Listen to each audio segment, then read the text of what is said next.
오늘 하루도 주님의 말씀으로 시작하시고자 이 자리에 나오신 모든 여러분들을 환영하고 축복합니다. 오늘 함께 나눌 말씀 누가복음 9장 1절에서 9절은 갈릴리 전기 그리고 후기 사역의 분기점이 되는 12제자의 파송에 관한 기사를 다루고 있습니다. 예수님께서는 자신의 능력과 이 권위, 이 권세를 12제자들에게 부여하심으로써 제자들로 하여금 귀신을 제어하고 그리고 병을 치유하며 하나님 나라의 복음을 전파할 수 있도록 파송하십니다. 이것이 의미하는 바는 이전까지는 이 제자들이 예수님과 동행하며 그리고 예수님을 보좌하는 데 그쳤다면 이제는 하나님 나라의 일꾼으로서 이 영적 전쟁에 실제적인 싸움터로 이제 보내시는 것이죠. 예수님께서 이 제자들을 영적 전쟁터에 내보내셨다라는 것은 이제 이 제자들이 이 전쟁터로 나갈 준비가 다 되었다는 것을 우리가 알 수가 있습니다. 예수님께서는 그저 이 제자들을 부르셨고 그들과 동행하신 것처럼 이제 보여졌지만 사실 제자들과 예수님이 함께하는 모든 시간들이 제자들을 세상에 파송하기 위한 양육하는 시간들이었음을 우리가 알 수가 있는 것이죠. 특히 누가복음 5장부터 이 8장까지의 말씀이 그러합니다. 이전에 살펴보았던 지금 9장 말씀 나누는데 이전에는 8장 말씀을 나누었습니다. 그런데 이 8장 말씀만 보아도 씨 뿌리는 자의 비유와 이 등불의 비유를 통해서 제자들에게 감추어져 있던 이 하나님 나라의 비밀을 이제 알려주었고요. 그리고 가장 기본이 되는 믿음, 즉 어떠한 상황 속에서도 흔들리지 않아야 된다는 그런 믿음에 대해서 이제 알려주셨습니다. 그 다음으로는 귀신 들린 자를 회복시키시면서 예수님께서 하시는 사역의 근본적인 취지를 알려주셨는데요. 그저 귀신 들리는 자를 치유해 주는 것에서 그치는 것이 아니라 그 사람이 속해 있던 그 가정과 사회까지 회복시켜 주시는 그 사역의 방향을 제자들에게 보여주셨습니다.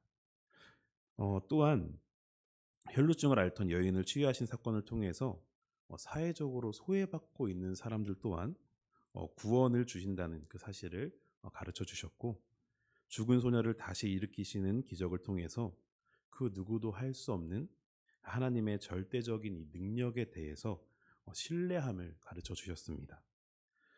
즉 이러한 것들은 예수님께서 하나님 나라의 이 복음을 전할 수 있는 모든 것들을 이 제자들에게 알려주시고 전수해 주셨다라고 볼 수 있습니다. 이 8장의 내용이 예수님께서 제자들을 양육하셨던 주된 내용이었다면 이 9장 말씀은 예수님께서 제자들을 불러 모으시고 이제 능력과 권위를 주심으로써 세상에 파송하는 내용을 담고 있습니다. 그렇다면 오늘 이 묵상지 첫 번째 질문 한번 보도록 하겠습니다. 예수님께서 제자들에게 어떤 능력을 주셨나요? 제자들에게 어떤 능력을 주셨습니까? 오늘 우리 1절 말씀을 함께 같이 읽도록 하겠습니다. 함께 읽습니다. 예수께서 12제자를 불러 모으사 모든 귀신을 제어하며 병을 고치는 능력과 권위를 주시고. 아멘. 네, 어떤 능력이죠? 네, 귀신을 제어하고 또 병을 고치는 그 능력을 주셨습니다. 여러분들은 이 말씀을 들으셨을 때 어떤 생각이 드셨나요? 저는 이 말씀을 묵상하고 보았을 때 궁금증이 생겼습니다. 예수님께서 이 능력과 권위를 이 제자들에게 어떻게 주셨을까? 그리고 제자들은 이 능력과 권위를 어떻게 받은 것일까? 이런 궁금증이 생겼습니다.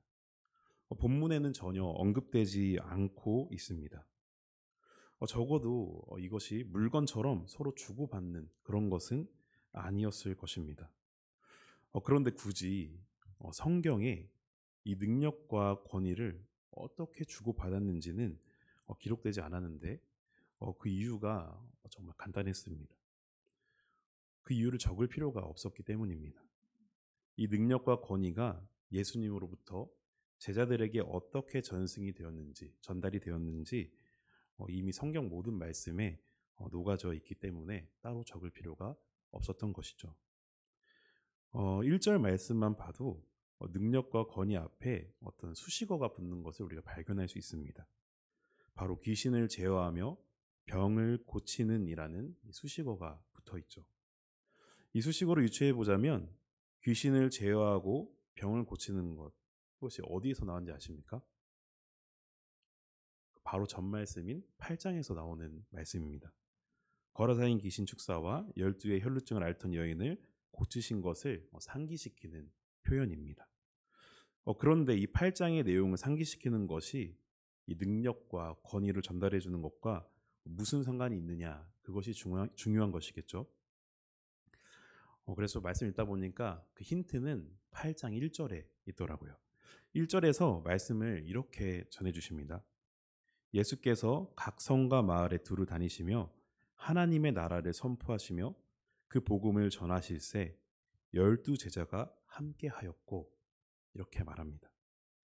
예수님께서 귀신을 제어하고 병을 고치셨을 때 제자들 또한 예수님과 그 자리에 함께 있었다라는 것입니다. 예수님께서 이 능력과 권위를 제자들에게 어떤 주술적인 행위나 의식을 통해서 전달해 준 것이 아닙니다. 제자들이 예수님이 말씀으로 살아가시고 말씀으로 행하시는 것을 보고 들음으로써 그것들을 배운 것이었죠. 예수님께서 친히 제자들을 데리고 다니시면서 모든 것을 보여주신 것입니다. 즉 예수님께서 그 능력과 권위의 의미를 알게 했다라는 것에 더 가깝습니다. 더 나아가서 주께서 함께 하셔서 역사하심으로 제자들에게 능력과 권위가 나타날 것임을 약속해 주었다가 더 올바른 표현일 것입니다. 그래서 6절 말씀을 보면 제자들은 예수님께로부터 이렇게 귀신을 제어하며 병을 고치는 능력과 권위를 받고 이 영적 전쟁터로 파송을 받아 복음을 전하며 병을 고쳤다라고 적혀 있습니다. 하지만 제자들이 이 능력과 권위를 끝까지 소유하고 제대로 행할 수가 있었나요? 네, 아닙니다. 멀리 갈 필요도 없이 누가복음 9장 40절에 보면 이렇게 말합니다. 당신의 제자들에게 내쫓아 주기를 구하였으나 그들이 능히 못하더이다. 이렇게 말합니다. 분명 능력과 권위를 받았지만 제자들은 귀신을 능히 쫓아내지 못했다라는 것을 저희가 발견할 수 있죠. 근데 그 이유가 무엇입니까? 이 병행 말씀인 마태복음 17장 20절에 보면 예수님께서 이렇게 말씀하십니다. 너희의 믿음이 작은 까닭이다. 너희에게 믿음이 겨자씨 한 알만큼만 있어도 산을 옮기고 못할 것이 없다. 이렇게 말씀하셨죠. 예수님께서는 능력과 권위를 제자들에게 분명하게 부여하셨지만 이것은 이 능력과 권위는 물건처럼 이게 주고받거나 나에게 넘겨주면 내 소유가 되는 그런 개념과는 전혀 다릅니다. 한 번 받았으면 내가 다시 예수님께 돌려드릴 때까지 영구적으로 나에게 소유가 되는 그런 것이 아니었던 것이죠. 예수님께서 주신 이 능력과 권위는 어떤 특정한 믿음을 소유했을 때 지속적으로 나타나는 것입니다. 여기서 말하는 믿음이 어떤 것이겠습니까? 바로 나에게 능력과 권위를 주신 주께서 나와 함께 하시고 나를 통해 역사하실 것이다 라는 바로 이 믿음입니다. 이 믿음을 가지고 나아갈 때 주님의 능력과 권위가 드러날 수 있었던 것이죠. 사랑하는 성도 여러분, 예수님께서는 우리에게도 이 복음을 전파하라는 분명한 사명을 주셨습니다. 그리고 교회를 통하여 우리를 분명하게 양육하셨고 또 세상으로 파송하셨습니다. 더 나아가 우리를 양육하는 과정들을 통해서 우리에게 각각 개인에게 허락하신 분명한 주님의 능력과 권위가 있는 줄로 믿습니다. 주님께서 나와 함께 하사 나를 통해서 역사하실 것이다 라는 그 믿음을 소유하셔서 각자에게 허락하신 그 은사로 하나님의 나라의 복음을 전파하는 저와 여러분이 되시기를 예수님의 이름으로 소망합니다. 두 번째 질문입니다. 보내심을 받은 12 제자에게 어떻게 복음을 전하라고 말씀하시나요? 3절에서 5절까지의 말씀인데요. 네, 한번 좀 길지만 함께 읽어보도록 하겠습니다. 이르시되 여행을 위하여 아무것도 가지지 말라. 지팡이나 배낭이나 양식이나 돈이나 두보롯을 가지지 말며 어느 집에 들어가든지 거기서 머물다가 거기서 떠나라. 누구든지 너희를 영접하지 아니하거든 그 성에서 떠날 때에 너희 발에서 먼지를 떨어버려 그들에게 증거를 삼으라 하시니. 아멘. 예수님께서는 3절부터 5절의 말씀을 통해서 전도자가 지켜야 할 몇 가지를 당부해 주셨습니다. 그중 하나가 이 3절에서 말하는 이 여행 품목에 대해서 제한을 두신 것입니다. 이 3절에 보면 지팡이, 그리고 배낭, 양식, 돈, 그리고 두버롯 이렇게 총 5가지 품목을 엄격하게 금하셨습니다.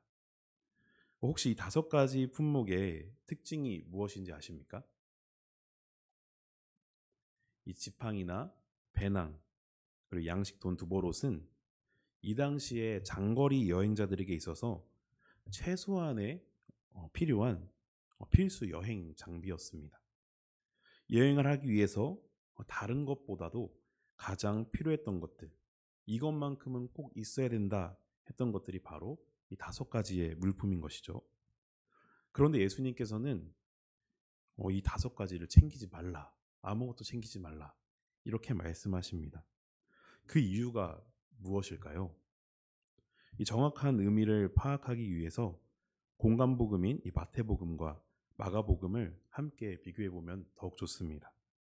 마태복음과 오늘 함께 읽은 누가복음은 앞서 말한 5가지 품목을 전부 다 소유하지 말라고 말씀하시지만, 마가복음에서는 지팡이를 제외하고는 소유하지 말라 이렇게 말씀하십니다. 즉 마가복음에서는 지팡이는 가지고 있어도 된다라는 것이죠. 마태, 마가, 누가복음이 서로 병행 말씀이기 때문에 3가지 내용이 모두 같아야 하는데 다르다는 것을 우리가 알 수가 있습니다.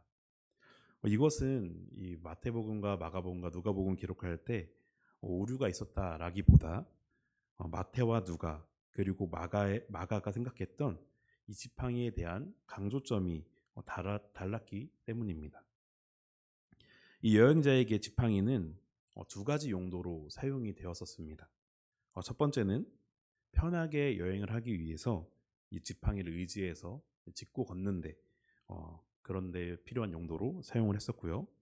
2번째는 여행을 하다가 외부로부터 오는 공격과 위협을 막기 위해서 자신을 호위하는 이 공격과 방어의 용도로 사용이 되었었습니다. 이렇게 2가지 용도로 사용이 되었던 것이죠. 이 2가지 의미 중 마가복음은 편하게 여행하기 위한 용도로서 지팡이를 소지해도 된다라고 이야기를 했던 것이고, 마태와 누가는 자신을 호위하는 용도로 공격하거나 방어하는 용도로 사용하면 안 된다라는 것을 강조하고 있는 것이죠. 그렇다면 이 차이, 이 사실이 왜 중요할까요? 여행 중 편하게 걷는 것보다 나를 위해서 보호하는 용도로 사용하는 것이 어쩌면 더 중요할지도 모릅니다. 그런데 예수님께서는 그런 사용처조차 가지고 있어도 안 된다라고 말씀하시죠. 이것들이 왜 소유하면 안 되는지, 이 말씀의 이 중요한 이유가 무엇일까라고 살펴보면 그것은 이렇습니다. 나의 걱정과 이 염려, 이 모든 것들을 내가 신경 쓰는 것이 아니라 다 주님께 맡겨드리고 그것을 의지해라, 신뢰해라 라는 그런 의미가 있기 때문입니다. 지팡이, 배낭, 식량, 돈, 두보롯, 이것이 없으면 여행자로서 전혀 살아갈 수가 없습니다. 당연히 여행자 입장에서는 이것들이 없으면 걱정할 수밖에 없죠. 그런데 주님은 이것들을 전혀 신경 쓰지 말라라는 것입니다. 나의 사명을 가지고 그것을 완수하러 가는 그 길에 이러한 것들은 너희가 신경 쓸 필요가 없다라는 것을 말씀해 주시는 것이죠. 즉 나의 필요를 채워주실 주님을 신뢰하라라는 것입니다. 여행하는 데 있어서 다른 무엇보다 가장 필요한 것은 이러한 기초적인 여행 물품이 아니라 모든 것을 주님께서 채워주시고 모든 일을 이루어 가실 주님을 신뢰하는 것임을 말씀하고 계시는 것입니다. 복음을 전하는 데 있어서 가장 중요한 것은 복음을 전하기 위한 이런 이유, 저런 이유가 필요한 것이 아니라 또한 어떤 상황이나 조건이 충족되어야지만 복음을 전하는 것이 아니라 복음을 전하는데 그런 것들 염려하지 말고 걱정하지 말고 이 모든 것을 이루어 가실 주님을 신뢰하라는 그런 말씀인 것이죠. 그런 의미에서 5가지 품목을 소지할 필요조차 없음을 오늘 이 말씀을 통해서 전해주시는 것입니다. 사랑하는 성도 여러분, 여러분은 보내심을 받은 하나님의 자녀로서 어떻게 또 어떠한 마음으로 이 복음을 전하시고 계십니까? 나의 모든 필요를 채워주실 주님을 신뢰하며 하나님 나라의 복음을 선포하고 계십니까? 아니면 여러 가지 이유들로 복음을 전하지 못하거나 또 복음을 반대하는 이들이 두려워서 전하지 못하고 계십니까? 오늘 이 시간 말씀으로 결단하셔서 우리의 삶의 자리에서 복음에 합당한 삶을 살아가시기를 간절히 원합니다. 말씀을 정리하겠습니다.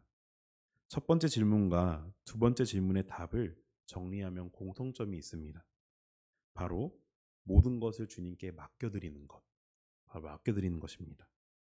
주님을 신뢰함으로 우리에게 맡겨주신 복음을 전하는 사명을 감당해내고자 하는 이들에게 주님께서 주시는 이 능력과 권세를 허락하시고 또 우리에게 필요한 모든 것을 주님께서 분명하게 채워주실 것입니다. 이 세대에 보내심을 받은 주님의 제자로서 주님께서 나를 보내신 이 자리가 어디인지를 내가 깨닫고 그 사명을 믿음으로 감당해내는 저와 모든 만수교회 성도 여러분이 되시기를 예수님의 이름으로 소망합니다. 네, 기도하겠습니다.